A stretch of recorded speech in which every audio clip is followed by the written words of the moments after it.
We've seen him try this once, and it was an absolute nightmare for him. Let's see if he can get it right this time. B on the Juji. It even rhymes. You gotta have it. Up against Corvinus on his signature Dali, the civ that he's always been known for, to be in love with, in a time where elephants have never been more viable. Here in Season 9 on our show match on the preview server. We're on Prairie, a very open, a very exposed map. And a very intriguing matchup, actually.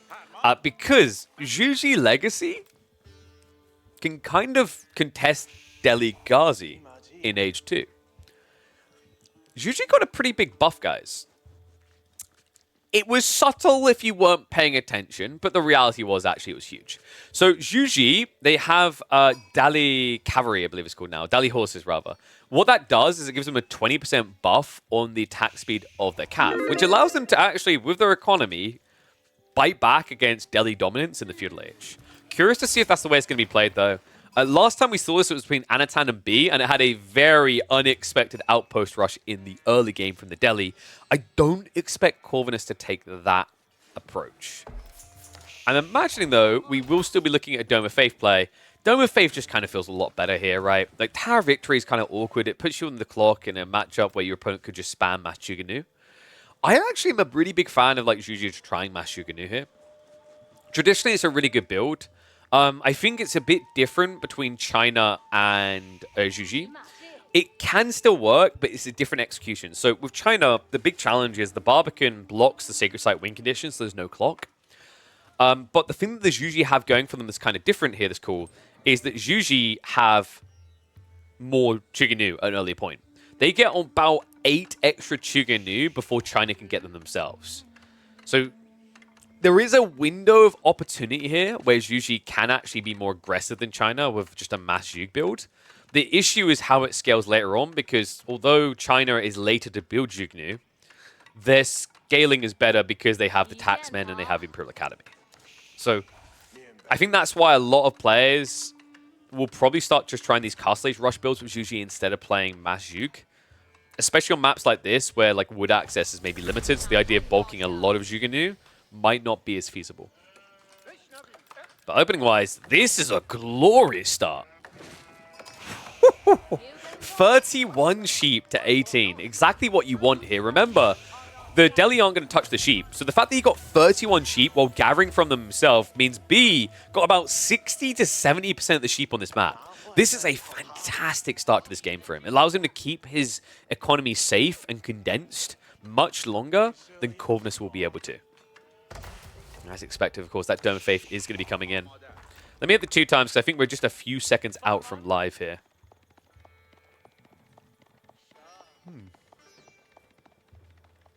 How do you guys feel about Prairie in general? I feel like we had it a while back, and players came to a point where they kind of hated it because half the civs didn't feel viable. I'm curious if people still feel the same way. I personally have always had a soft spot for Prairie. I think the thing I like about it is that it's very difficult to just camp, right? Like, the map doesn't offer you much. Maybe that's not entirely true. Maybe the 8k gold should be a 4, and that would fix part of that problem. But the wood, in particular, is unique in that most maps in Age of Empires 4 have a lot of safe wood. This has basically none. So stick on the 2 times. Blacksmith is coming down. Stable's being dropped as well. So Ghazi versus Horsemen. You can see the supervision out. So the reason this is a really cool build is the Blacksmith's coming down. Check this tech that's going to be in there. This is pretty important. Dali Horses. 250 resources to get a 20% attack speed increase is huge for the Horsemen. Remember, Horsemen already attack quicker than Ghazi. So the difference is actually significant enough that the damage scaling is almost on par. I'd say like your average DPS exchange is still 1 better for Corvinus here, but you're paying more. This is cool, man. And B already has the edge, right? 4 Horsemen. The only negative, the reason why this is still in theory favor the Delhi is because you can pull away and heal, right? That's the thing that you have to be very careful of if you're B here, is nothing stops Corvinus from just bringing those guys back now with Dome of Faith and healing. That's another reason why Dome of Faith is a lot better here than Tower of Victory. If you went Tower of Victory, it would be more expensive for you to pull Scholars away from teching to heal. Here, you can just keep producing them because they're only a mere 65 gold each. When does the patch come? Anyone's guess. I think speculation is sometime probably in October. Look at that. People believing in the power of Corvinus. Almost a 50-50 split on predictions for this one. We've still got supervision from B on the blacksmith, so I think that might be an oversight. He did also go for Imperial officials, right? So he didn't wait around. Sometimes I see people who stay 2 or 3, but he went the full distance here, which is a little bit surprising considering I don't think there's really any grand need for gold in this composition. Unless he now wants to rush castle. Is he planning to rush castle? I mean, it's 3 people on gold, but he has taxation, so it's deceptive, and he has the trickle of gold from the meditation. I think he's going castle age, which is smart here, man. You don't want to scale mass Ghazi versus mass horsemen. You'll eventually lose. And on top of that, you've now seen Spearman added in, so your 2 options are to mass Yuganu or just go age 3 in. I'm a much bigger fan of going age 3 because Lancers are giga busted for Zhu Ji now. 20% increased attack speed is kind of nuts. Dali. I'll get into that pro scout. It's just 50 seconds away. Love the burn attempt here. Getting rid of the blacksmith is pretty big. I mean, it's interesting as well because this is going to the undermesh. The other one was actually the one doing Bloomery. I think he thought it was the other way around because right now B has no intent of going into range units. So you don't want to get rid of undermesh. You actually want to get rid of Bloomery here because Bloomery buffs the entirety of Corvinus' army. But love this. No Tower victory for you. But we've got Dali horses for the Zhu Ji. Look at that attack speed, 1.56 seconds per strike. Smart read to just keep engaging. And remember, he did also get the Bloomery. So kind of maximizing the damage here. Peels away the scout so he won't lose a unit there. He's not losing anything, actually. All the horsemen, the micro, only 1. Made that 2 go down. Corvinus is reluctant to come home, though. He's playing for those sacred sites as quickly as possible, but damage most definitely done, right? And now Shaolin Monastery on the way with 9. It's kind of wild.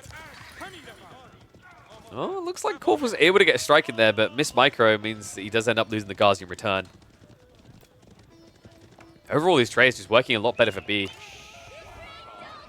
Corvinus' military numbers kind of deceptive, right? 6 of those are actually scholars, so he hasn't got a big enough army to go and punish now. On top of that, because he doesn't have that many units bulked, contesting these Shaolin monks is very difficult. 15 base damage and a 0.75 attack speed means they can easily beat the crap out of a Ghazi in a one-on-one and leave with 2/3 of their health left over, if not more. On top of that, if you don't kill a Shaolin monk, it's similar to the logic with the Ghazi where you can heal them up. Only the difference is a Shaolin monk doesn't require you to go home to be healed up. A Shaolin monk will start healing himself the moment combat finishes. So yeah, scary game. Corvinus is making the right choice here to rush castle as well. But he's going to lose map control. Lancers are going to annihilate him here. Look at this. 1.35 attack speed. Remember, usually the way this works, and by the way, this does buff your initial lance attack as well, the Guandao. Or the Guandao? I believe it's Guandao.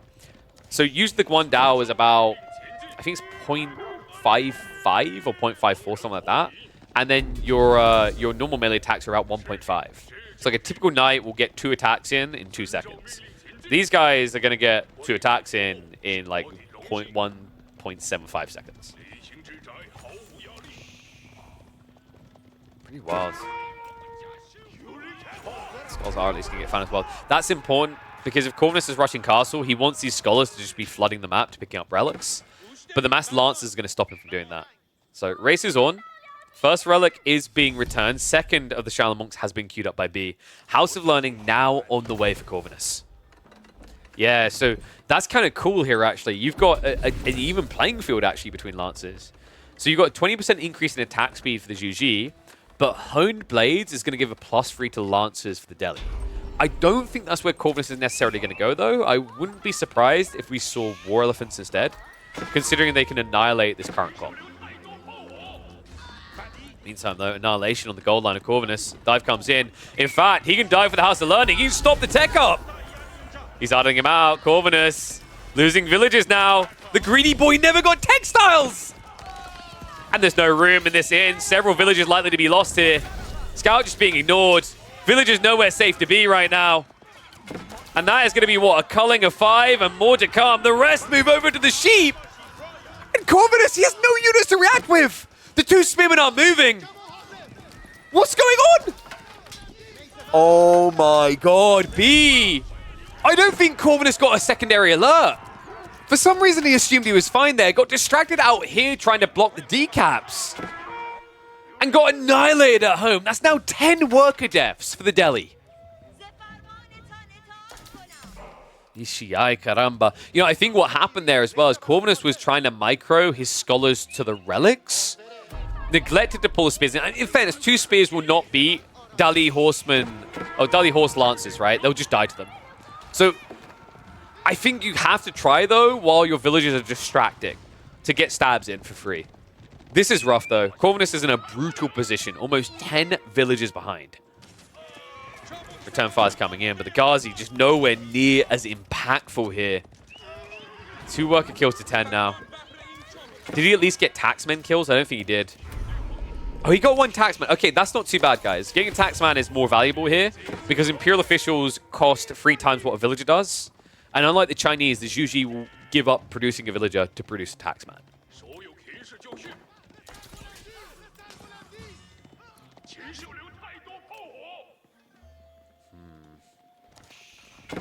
Corvinus now just trying to play those lances we talked about. Like, in theory, it's a good idea, but with B having so many lances already, I think your only course of action here is spears. Anything else gets you killed. Poor little scholar will also get killed.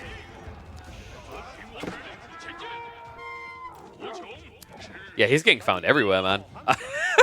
There's no breathing room here.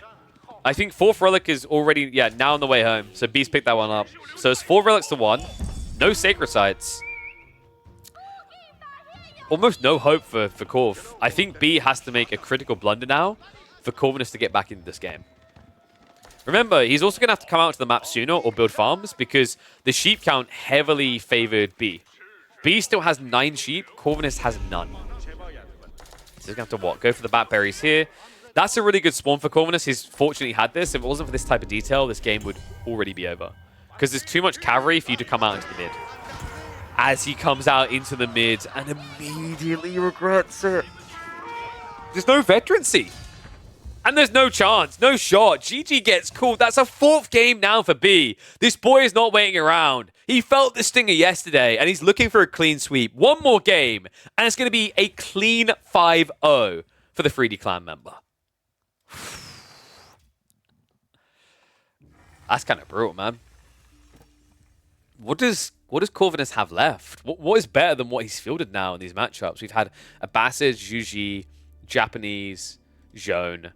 We've had Malians, Ottomans, Dali, Order of the Dragon. English versus Byzantines. No. Mongols, I guess? Mongols is... I actually think Mongols is where B's going to go. And then, like, what? Corvinus goes for... probably English. The English-Byzantine matchup's weird. And, like, if you have a passive player, then English are, like, pretty good. Because you get late game. But if you're up against a top player and they aggro with Byzantines, like, English just falls apart. I've seen it so often recently. Like, it was figured out a few weeks ago, and then, like, once that happened, the win rates start to skew. So, yeah, kind of a tricky one here. Final map is going to be Lipany. And we are going to see Rus versus Mongols. Okay. Yeah, so B anticipated the problem, I think. Maybe? Byzantines versus Rus is kind of rough, right? Rus tends to win that in the late game, historically. I think Mongols win this pretty easy. With the new Rus, like, maybe you castle rush Rus?